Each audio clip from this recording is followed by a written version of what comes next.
Hi అండి, అందరు ఎలా ఉన్నారు? బాగున్నారా? నేను బాగున్నానండి. ఇవేమిటనుకుంటున్నారా? ఇవి మురుకులు ఎలా వచ్చాయనుకుంటున్నారా? ఇన్స్టెంట్గా చేసేసాను. ఇన్స్టెంట్గా ఎలా వచ్చాయనుకుంటున్నారా? చెద్దన్నం కొంచెం మిగిలింది, తినమంటే బాధపడిపోయారు. ఇంట్లో వాళ్ళు ఎవరు తిననన్నారు. సరే, అది నా పని అయ్యాక నేను తిందాం అనేసరికి కొంచెం లేట్ అవుతుంది. అప్పటి లోపల ఇది సమ్మర్ కాబట్టి అన్నం పాడైపోతుంది. సో అన్నం పాడవకుండా మనం అన్నాన్ని కూడా చెద్దన్నాన్ని యూటిలైజ్ చేసుకుందామని నేను అందులో కొంచెం మనకి ఎంత అన్నం ఉన్నా పర్వాలేదు. చూడండి, చాలా క్రిస్పీగా వచ్చాయి. నేను ఫస్ట్ అది చూపించేస్తే అయిపోతుంది.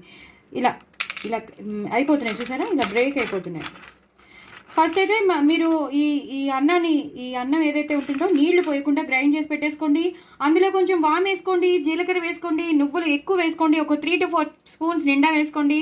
అలాగే 1.5 గ్లాస్ మీడియం సైజ్తో బియ్యం పిండి వేయండి, 1/2 గ్లాస్ శనగపిండి వేయండి. మొత్తం అంతా కలిపేయండి. ఎలాంటి సోడా ఏం వేయక్కర్లేదు. జస్ట్ ఇవే వేసేసి ఇలా మొత్తం పిండి అంతా కలిపేసి కొంచెం నెయ్యి వేసేసి కలిపేయండి. తగినంత ఉప్పు, కారం, పసుపు ఇవి వేసేసి కలిపేసేసి బ్యాటర్ రెడీ చేసేసుకోండి. నేను 1 minute షార్ట్లో చూపించాను ఎలా వేయాలో, అది కూడా మీరు చూసేసేయండి. సో వేసేసుకుని ఇలా మురుకుల్లో చేసేసుకోవడమేనండి. చాలా చాలా క్రిస్పీగా ఉంటాయి. చాలా అంటే చాలా క్రిస్పీగా ఉంటాయి. ఇప్పుడు పిల్లలు హాలిడేస్ కాబట్టి మారం చేస్తూ ఉంటారు బయట ఏదైనా తిందామని. దాని బదులు ఇలా చేసేస్తే బోల్డని రోజులు ఉంటాయి. ఇవి పాడవ్వండి, నిజం చెప్తున్నాను, ఇవి అస్సలు పాడవ్వవు. సో డూ ట్రై ఇట్ అండి. నా ఛానల్ మాత్రం సబ్స్క్రైబ్ చేసుకోవడం అస్సలు మర్చిపోద్దు. పిల్లలకి పెట్టండి, మీరు కూడా తినండి. చాలా చాలా టేస్టీగా ఉంటాయి. అన్నిటినీ యూటిలైజ్ చేసుకోవాలండి. మనం అన్నిటినీ యూటిలైజ్ చేసుకోవాలి. నా ఛానల్ని మాత్రం సబ్స్క్రైబ్ చేసుకోవడం అస్సలు మర్చిపోద్దు. బాయ్ అండి.